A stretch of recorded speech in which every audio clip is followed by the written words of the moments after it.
second, produce. Yeah, it can be eggs, it can be whatever, as long as it's agricultural. It can be pojo, it can be beans, any other thing. Yeah. Now, define value addition in regards to the two products. What is value addition? In reference to the two products you are having, yeah? Cashew nuts. When you talk of value addition in cashew nuts, what do you mean? Then list the value addition methods. There are several methods. If you are in cashew nut, you know it's a big industry. There's the big factory, there's those of us who do the mandarin, and there are those of us who do the boilo. So it's up to you to know the different value addition methods. Now, this is where I want you to also concentrate. Do it on a flip chart. Or if you want to use your PowerPoints, you can also do this in your PowerPoint presentation, even the whole thing. Describe the process of value addition for your two products of your choice, stepwise, A to Z. Kama ni manga, kutoka shambani mpaka nipate kachiri. Are we together? Stepwise. So that the process should be well described. What is the difference between value addition and processing? If there's no difference, you say no difference. Then compute the cost involved in value addition process. So you are going stepwise. What are the steps? Then what price tag would you sell your finished product to the final consumer? Yeah? Now, this is where the numerics comes again. I will ask you, for example, I'm putting on a shirt. I buy this shirt at 3,000. How much was the cotton farmer paid? We call it backwards computation. So if you went to the supermarket and bought a tin of butter or groundnut butter, you call it groundnut butter or call it peanut butter. This butter was done in Ghana. How much was the farmer in Ghana paid? That farmer in Ghana sold her 50 kg bag of groundnuts. Now, here in Kenya, you are buying that bottle of 500 grams at 2,000. Work backwards, how much was the farmer in Ghana paid for her 50 kg bag? Are we together? So, if you buy a packet of gachiri, how much was my farmer in Ichoni paid for? So it means how many cassava tubers make a packet of gachiri? Are we together? Another simple example, I wanted to see the milk. If you go to Blue Room in Mombasa and you sit there, you either take a cup of tea. The tea goes at 150. That cup of tea. My farmer in Ijoji sold a bottle of milk at 60 bob. And me here, final consumer, taking the same milk, I'm paying 150 per cup. What quantity of milk was used to make this cup of tea that I'm buying at 150 and the farmer has been paid 60 bob? Value addition. Are we together? Then open shop and display your two products for us to come and buy. Hii ni atengo. Ukienda pale Mavueni 50, hawauzi ya 10. Mavueni ni 50. Wanauza 50. 50. Pale Mavueni kote kutafuta, if you look for this, for Tembo, you will not get. I don't know if they congregated and decided they target the people with the cars. Now, my question is, number 7, we are saying, what price tag will you sell your finished product to the final consumer? So this is your final product. After mooring your njugu, drying them, packaging, and now somebody is selling them at 50 shillings. Are we together? So you are doing value addition. You as the farmer, how much should you sell a kg of groundnuts? You as the farmer. So if you want to set the price, you must know your consumer. That's why yesterday you went to do pre-market survey. So because there was a day people are saying, how much is a coconut? Then the farmer says, it's the buyer who comes to tell me the coconut is 5 bob. Now you as a farmer, what are you selling your product at? If you say my coconut is 10 bob, will the buyer buy it or leave it? What makes you sell it at 2 shillings? What makes you sell your coconut at 2 shillings? So you must compute the cost of production. So we are saying you can work backward. If this groundnut you buy it at 5 bob, you can compute what was involved for this person to tell you this is 5 bob. Then how much did he or she pay if he went directly to buy the groundnuts at the farmer? Because he's out to make profit. All together. So if this is 50 grams, yeah? So 50 grams of groundnuts processed and packaged is 10 bob. How much is a kg of raw nuts if you work backward? Is it clear? But I think Ambassador, yeah. That's question 7. Yeah. Call us question to question 6. Because after computing your after computing, I understand it, is after computing your production cost, your value addition cost. Yes. Then what informs your new price? Exactly. What do you base it on? So there's the cost of production and maybe the packaging and eventually then you say okay. So the difference. Then you put a margin. Then you put How much would I sell this? Yes. And not how much would I buy the kilogram before it processes? And from the explanation Ambassador is giving us, if I got it right, I'm supposed to get how much is the farmer sell the... No. Without the middleman. Do I make profit? Or when I sell to the middleman, do I make profit? If I explore the market myself, the other question I was just putting is not written here. Is for you to do backward computation.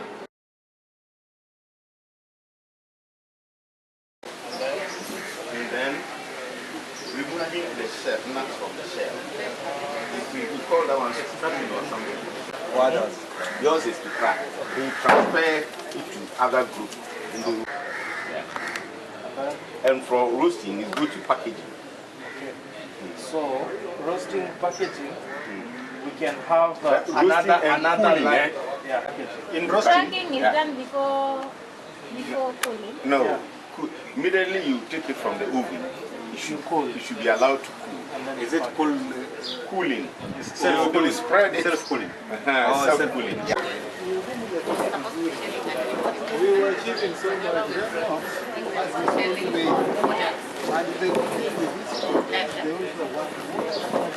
There's peeling and drying. Washing. Peeling, washing. Or which comes first? Cassava. Let's start with maize. That means the method will lead to have a final product. Cassava, for example, you wash it. Is it giving a special product that you can sell? We're just listing the different ways you can add it or you can value add. So for cassava, if you removed it from the farm, if you wash it and sell.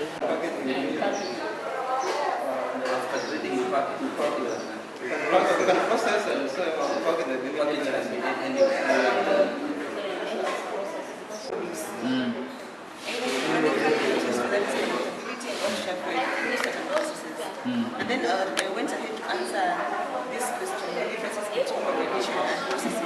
Validation must involve processing. Processing does not necessarily mean value addition. So processing is added value.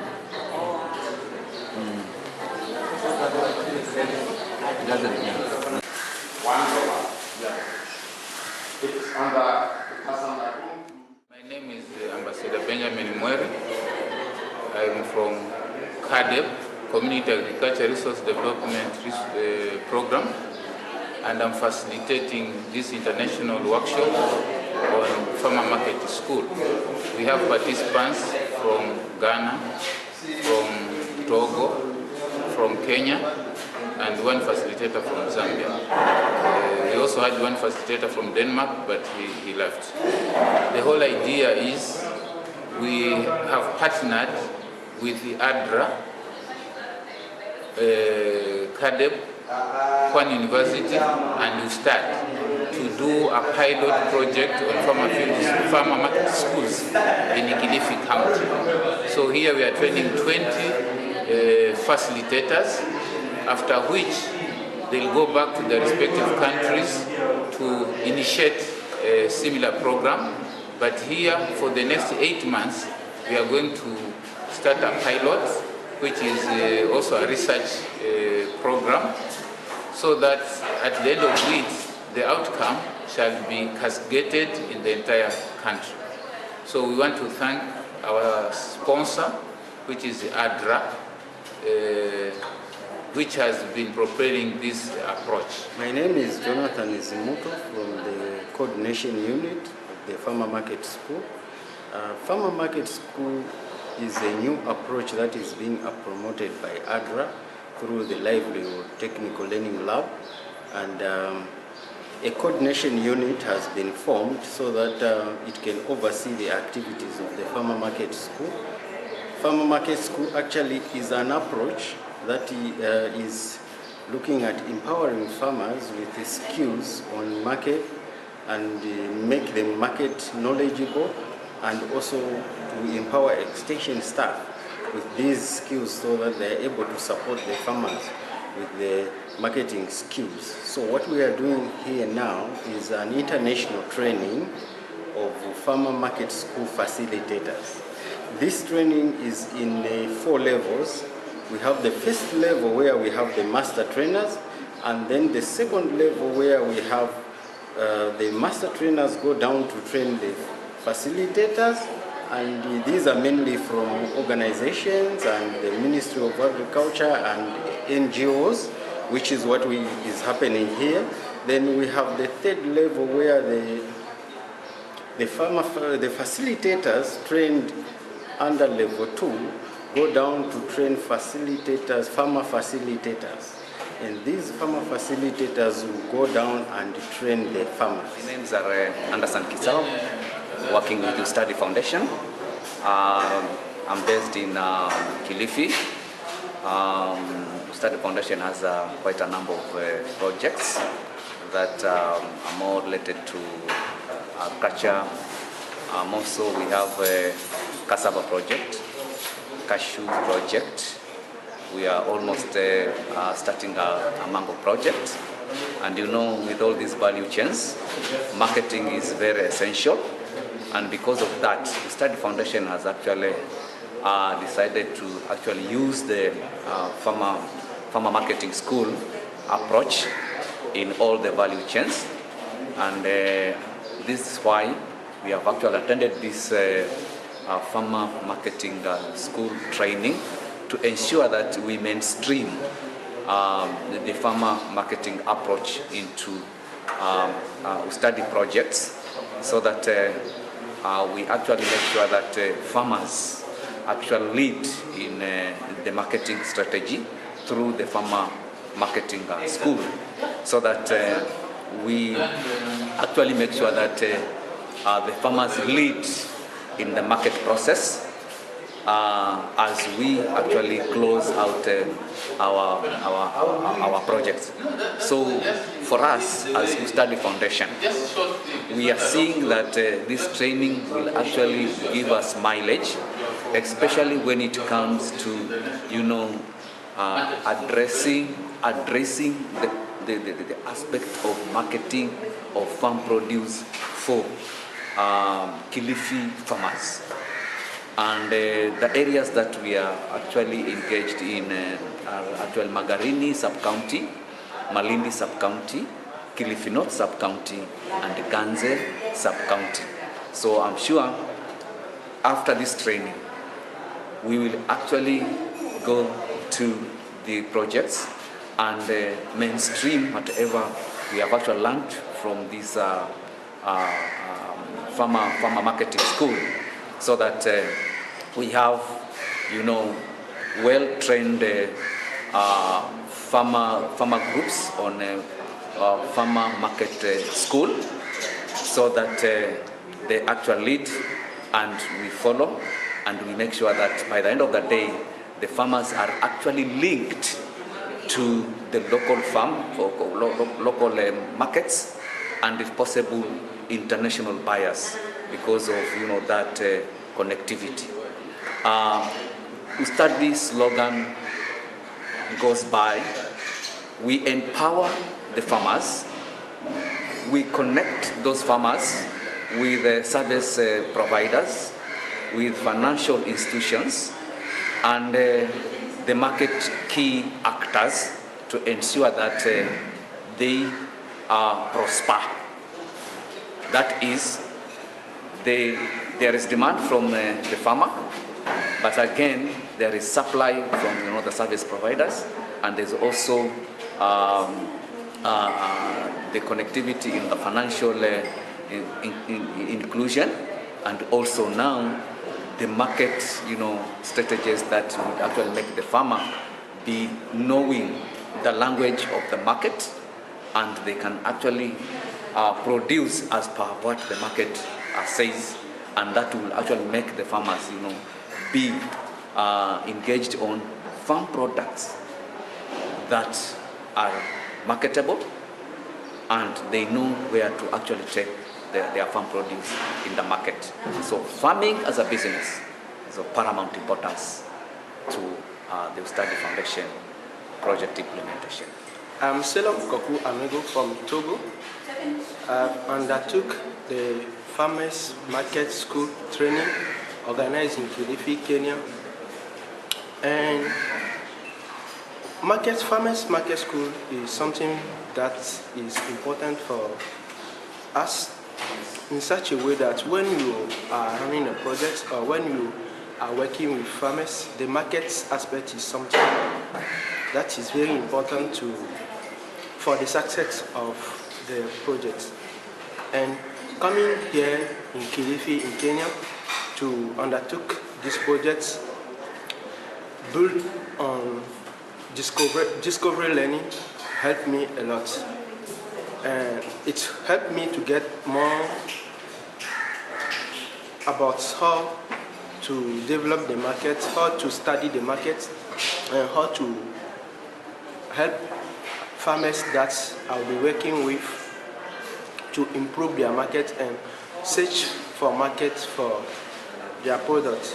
It also gave me opportunity to learn from other participants which was coming from other countries, and I think that this will be a benefit for me and for people that I'll be working with, so that we can improve on their situation. Thank you. I am Dr. Anthony Menu. I come from Ghana. I think this program has been one of the most useful trainings that I have ever had. And I think I should thank those who put the document together and helping us on this aspect of training, that is Farmers Marketing School. I think that as an agriculturist, we have undergone through several trainings and we have been training farmers, particularly with the methodology of farmer field schools. which we have been organizing for farmers. Though we have some aspect of marketing in it, but this particular training, Farmer Marketing School, focuses so much on marketing.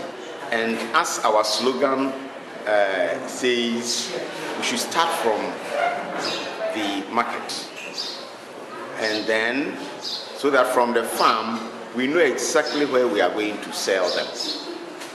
And this is very useful. In many of the trainings we've been giving to farmers, we concentrate on training.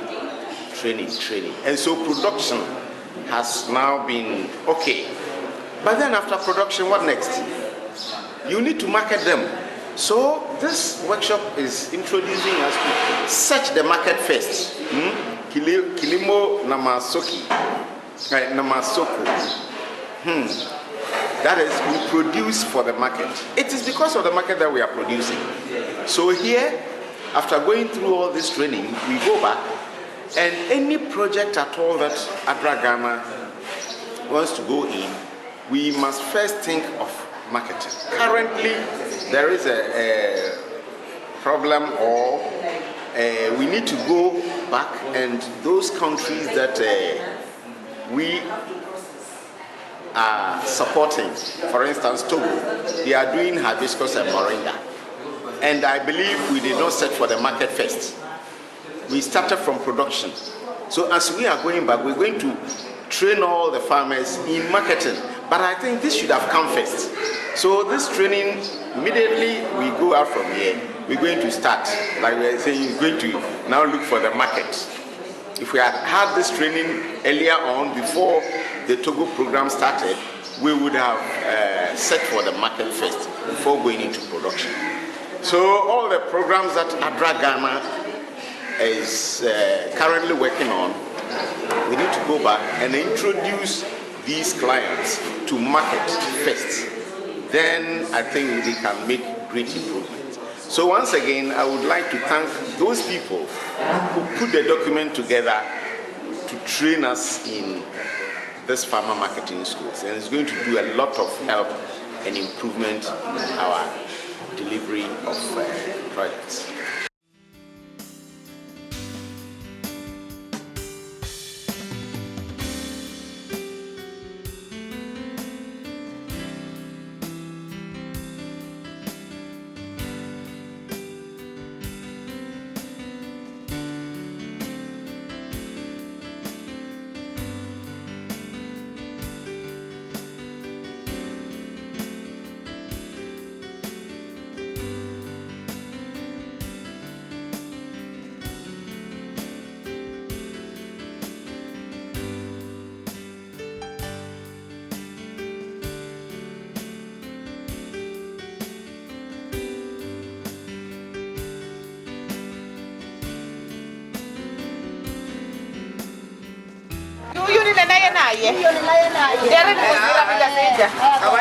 Ni uwe ndio nikuziradzana sana umgasija unauza mwingi sana ula mgasija ranodzira ni shoma sheni kule kaheri mama so ya komdano na la ya heri kiasi chani cha mgasija hakaya mwana Ano kuliano kala nagusirwate kala nilikola nazala kamari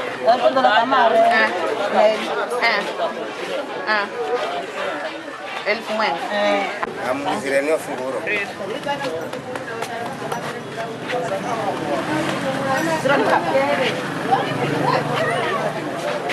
okijeri haya asante.